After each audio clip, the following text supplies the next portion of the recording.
My husband absolutely has picked me up and basically carried me these past couple of years.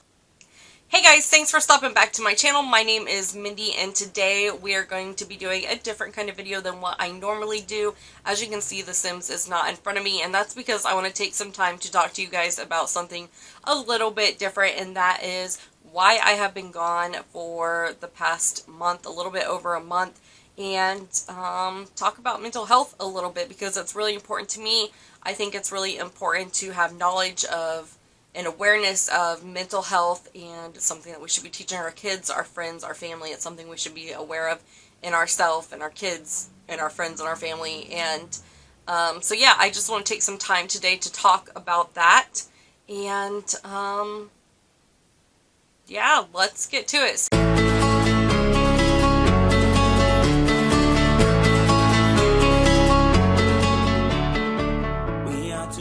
So I have my, look at this cute, I don't know if you guys can see it very well. Look at this cute tumbler that I got. On the back it says, "May your plum bob always be green." I've shared it on Twitter. I just think it's so cute. On the bottom it says "Dag Dag." I will link the information to the lady who created this. It's actually a Facebook group. She's amazing, so I will link that in the description box down below so you guys can go check her out. But yeah, let's get started. If you guys see me looking down at my phone, it's because I am looking at some notes that I made to share with you guys. I just want to make sure that I don't leave anything out. So first and foremost, I want to say that I do have a second channel. I do not upload on that channel very often because my Sims channel is kind of like my favorite channel. It's where I'd rather spend most of my time and energy on. And so, yeah, I do have another channel. The other channel is typically where I would post videos like that, like this.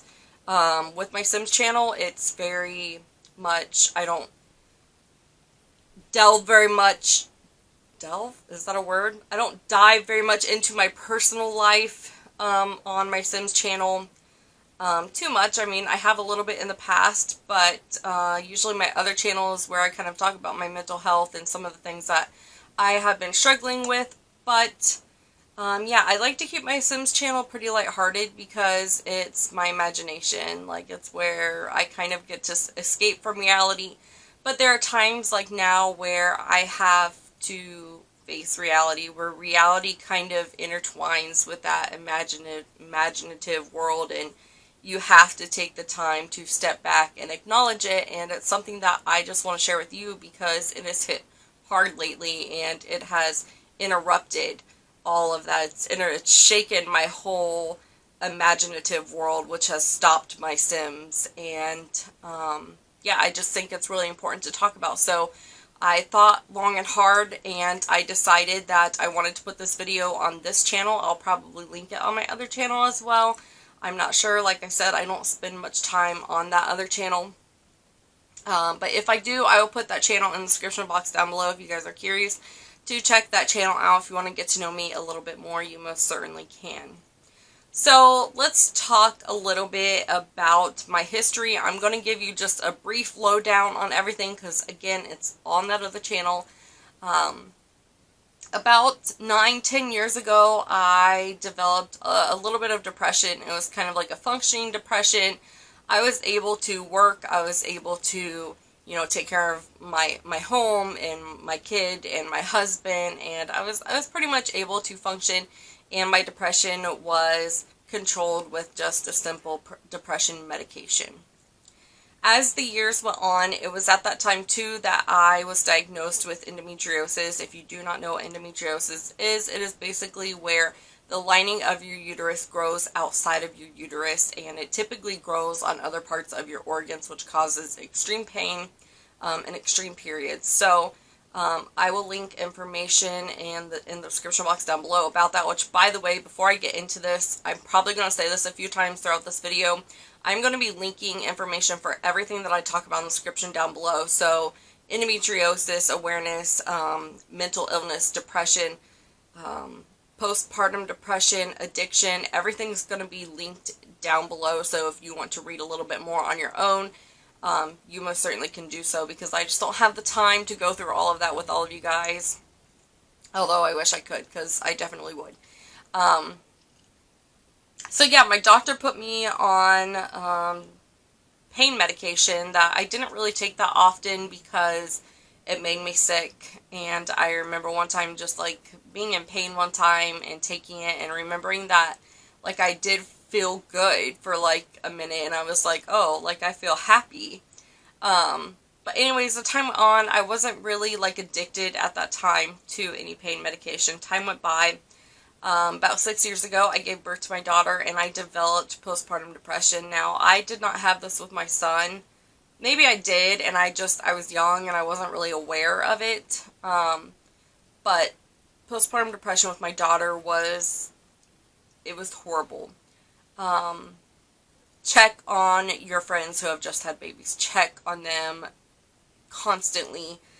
Usually it takes a couple weeks, like it doesn't hit right away.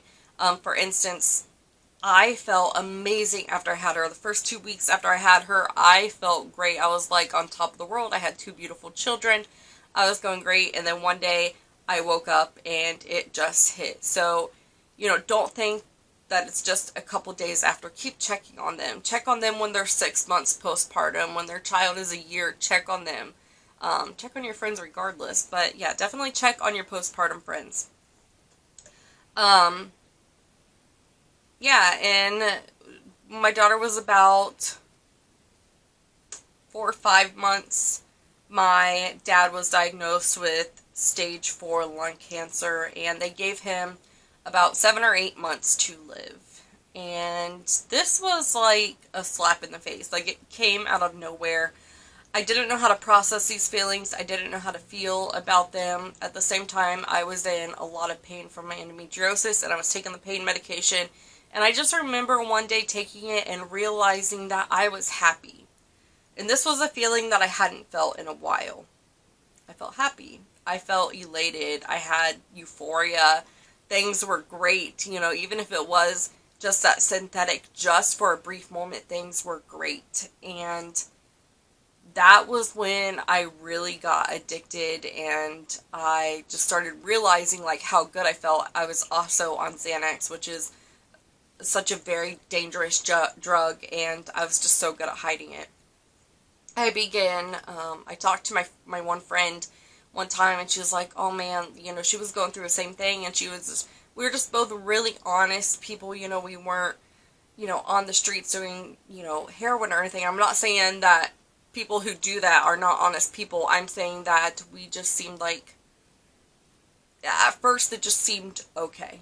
We were like, oh, there's nothing wrong. We're just going through a hard time. We're just, taking our opiates, and we're okay. And we like ended up buying them from people, and I began a downpour of things. I think it's important to be honest with people online, but there's also some things that I think is important to keep to yourself. You don't want to pour everything out to people that you don't know, because so many people can take that information and use it against you. And especially when I am putting this video out into the world where millions of people can see it, I want to be honest with you, and I want to give it my all, but at the same time, there is some information that I just have to keep back. So, just know that I went through a tough time, my family went through a tough time, my husband went through a tough time during that.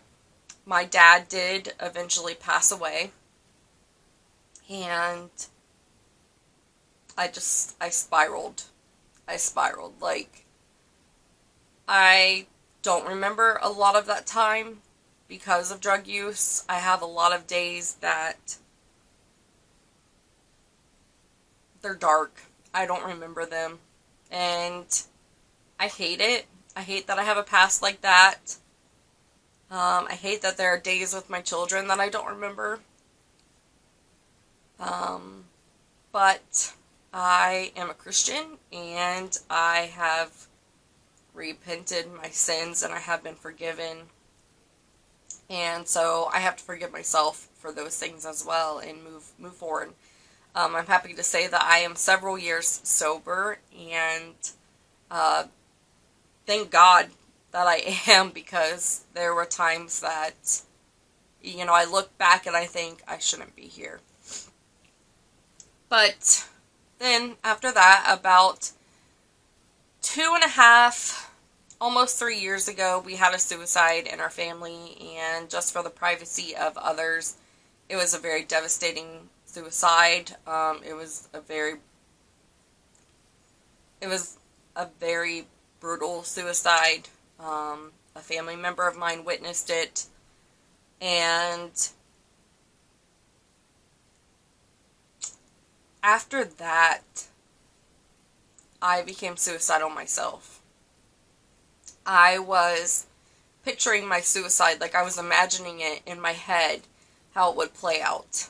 And I would think of like who would find me and how I would do it and what people would think. And I became occupied with it. I became obsessed with like suicides myself and all kinds of stuff. And I remember one day just driving to my doctor and telling him like, I'm suicidal, like I need help now. And since that time, those past 2.5 years, I have struggled tremendously with depression, severe depression, crippling depression. Like, I'm not talking about the depression that was able to be controlled with a depression medication. I am on several different medications. I am on a depression med. I'm on a antidepressant. I am on a antipsychotic medication. I am on a anxiety medication. There's a whole slew of medications, and they change often because I'm seeing a psychologist or a psychiatrist and a counselor. And if you know anything about mental illness, you know, or if you've gone through it yourself, you know that sometimes it takes several different it's a trial and error process, basically, you know. You're not going to find something that's going to work for you the first time you try medications, and if you do, that is absolutely fantastic. However, that was not my case. Around that same time, I began sleeping a lot. And when I say sleeping, I mean, like, I wasn't just falling asleep. I wasn't just tired. My body was forcing me to fall asleep. Like, falling asleep while I was doing things, falling asleep while I was standing up, falling asleep while I was eating, falling asleep while I was driving, and the doctor said, it's your depression. And I was like, oh, okay, well, that makes sense. You sleep a lot when you're depressed. And it wasn't until a couple months ago that we found out that I actually have narcolepsy, which is actually an autoimmune disorder. It's a neurological disorder. And basically, your brain is confused as to whether you should be asleep or awake, and so you sleep. And it's a very tough disability. It's really a struggle, and the 2 years leading up to my diagnosis to seeing a neurologist, I just kept thinking that it was depression because I was sleeping all the time. So anyways, that pretty much brings us up to today. I am a depressed person with narcolepsy.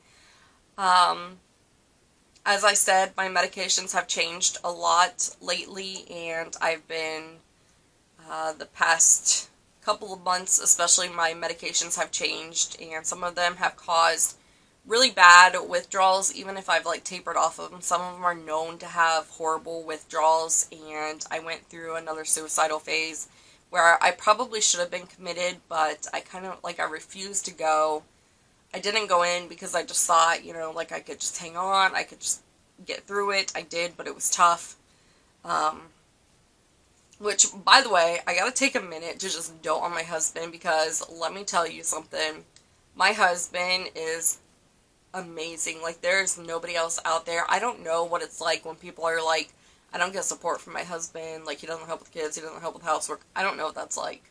Because my husband absolutely has picked me up and basically carried me these past couple of years.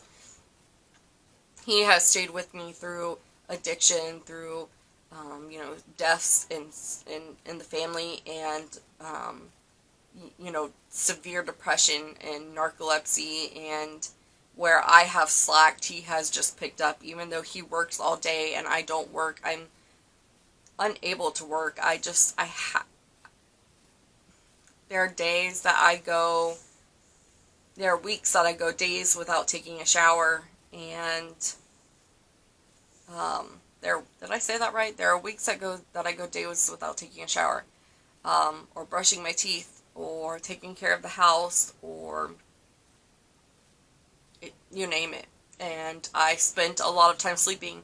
And my husband, he's a mailman. He would work really long hours, and he would come home and like do some of the housework. And my husband would hold me at 3 o'clock in the morning when I was crying my eyes out. And my husband has told me like time and time again, like, I will never let anybody like make you cry another tear. Like, these past couple years, especially this past year especially, we've had different family difficulties, and I think because of that, the bond between me and my husband have just like grown. Like, my bond with my husband is a bond unlike any others that I've like ever experienced, and it's really hard to explain. I've been with my husband for 13 years now. We've been married for almost about 10 and a half, almost 11. And just this past year, especially with a lot of the family issues that's going on that we've been through, it's like that bond that I have with him has just strengthened. And, you know, he's assured me time and time again, like, I'm never going to leave you. And he's my rock, man. Like, he's amazing. So I'm so thankful for that. I'm so thankful that I have a support system like that, because there are a lot of people in this world who don't. So, I had to change a couple medications, and with my last medication change, I found that I had absolutely no desire to play The Sims. I just put it down one day, and I stopped playing it. For context, I played Sims 1, I played Sims 2, but the day that Sims 3 came out, I became obsessed with it. I played with it every day. This is the first time, the longest time that I have gone without playing The Sims since Sims 3 came out. So if that gives you a little bit of context, I had no desire to. I was sitting on the couch all day watching clips of Dr. Phil on YouTube. No joke. No joke. And I had no desire to get up off the couch. I had no desire to do housework. It was like I couldn't. I couldn't. I couldn't. I don't know how to explain it to somebody. You know, somebody may look at somebody who's got depression and think they're just being lazy, but it's like, I don't know how to explain it. You can't. Like, you can't get up. You can't do these things no matter how hard you try to, like, push yourself. And I stopped writing in my journal. I stopped kind of using my healthy ways of expressing myself. I stopped using those, and I kind of just became a little bit of a shell of a person. And every day was the same to me, and every night I had anxiety. And yeah, it was just, this past month has been an absolute struggle for me. And then, of course, with COVID, I'm a very social person. I am very outgoing. I love being with people. I'm not an introvert at all. I love being with people. I'm very energized by people and other people's auras, and I soak that up, and I love it. And having COVID, it just, like, sucked all of that away from me. I wasn't able to go to church where most of my friends and my family are, and we were stuck inside, and I babysit for a living, so I was stuck inside with a ton of kids, trying to control my narcolepsy during that time. I've recently found a medication that has helped, and yeah, it's been tough, guys. Even when Eco Lifestyle came out, I didn't have a desire to play it. I opened it up. I think I looked at all the stuff, and then I closed it. I did actually, a couple days ago, get a apartment done for you guys. I'm sorry if this is shaking, by the way. Like, I'm sitting on my bed, and I have this, like, propped up on this, like, little box. I should probably put it on the floor. You know, I don't know. I'm not very technical. But anyways, I'm sorry if this is shaking. I've talked to a few people. Summer Erin has been absolutely great. Like, she has, like, checked up on me, and I just think it's amazing. Like, I have so many friends like in the Sims community who I've been able to talk to and who have checked up on me during this time and kind of know a little bit of what's going on, and they've been such an encouragement to me, and I just absolutely love that. So that's kind of what has been going on lately. That's why I've been gone, because I haven't been able to. I haven't been able to look at The Sims and play, and it's probably one of the hardest time. I'm not going to say it's the hardest time, but it's definitely been a hard time in my life because I've never gone without playing The Sims as much. I mean, The Sims is like that important to me. It's just a great way to escape, and like I said, when reality kind of hits that imaginative part of your world, it's like everything stops. And so I think it's really important for you guys to know and understand the symptoms of depression. So I will post those down below. I'm not going to go through all of them today. I'll post any information down below, so if you have questions, you can just check out the links that I posted. And yeah, I just want you guys to know that I absolutely miss you guys. I appreciate everybody who has stayed subscribed to my channel. I've recently I've recently gained a ton of subscribers, and I'm so thankful for that.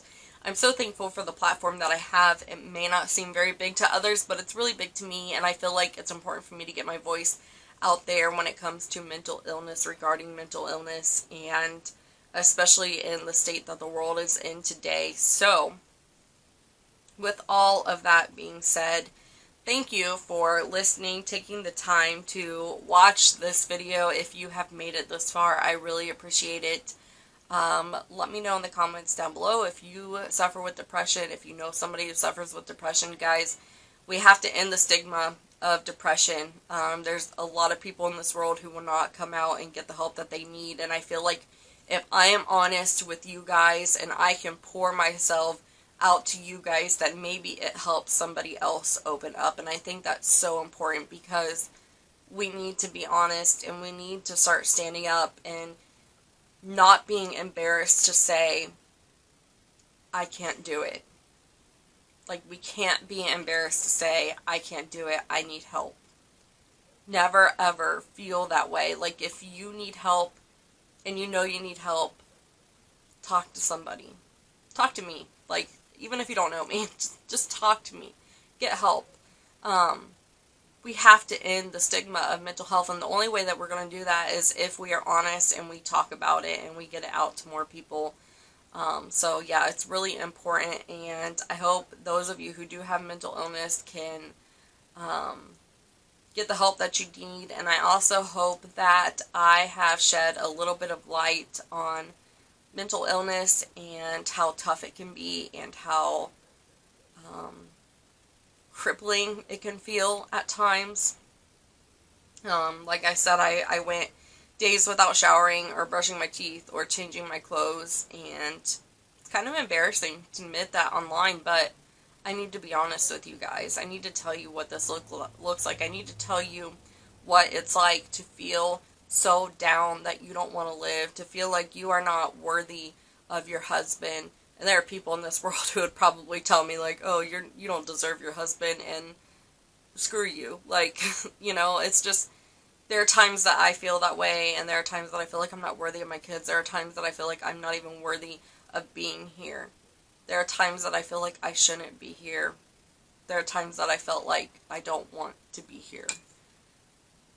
And the pain and the hurt that comes with, I can't even explain it. I can't tell you what it's like. I can't tell you what it's like to feel so empty inside and so hurt inside that you don't want to be here. I sometimes think about the people that in the past, you know, maybe don't like me, and I often think, like, you can't hate me as much as I hate myself. And I remember saying that to my husband, like, there's nobody in this world that could hate me more than I hate myself. And that's a hurtful point in your life. And if you ever feel that way, it's really important to get help. So, please reach out.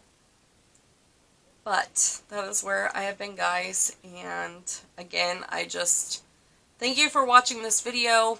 And I just appreciate any feedback. I hope to get to uploading soon, but you guys understand if I don't. And I hope that my channel continues to grow, and I hope that I continue to develop friends. And yeah, like I said, I hope I have shined a little bit of light on what it's like to struggle with these things, and hopefully somebody else can find the courage to come forward as well. So, with all of that being said, again, all of the links will be in the description box down below. I miss all of you guys. I can't wait to start talking to you more. I can't wait to see you more. And with all of that being said, I will talk to you later. Bye.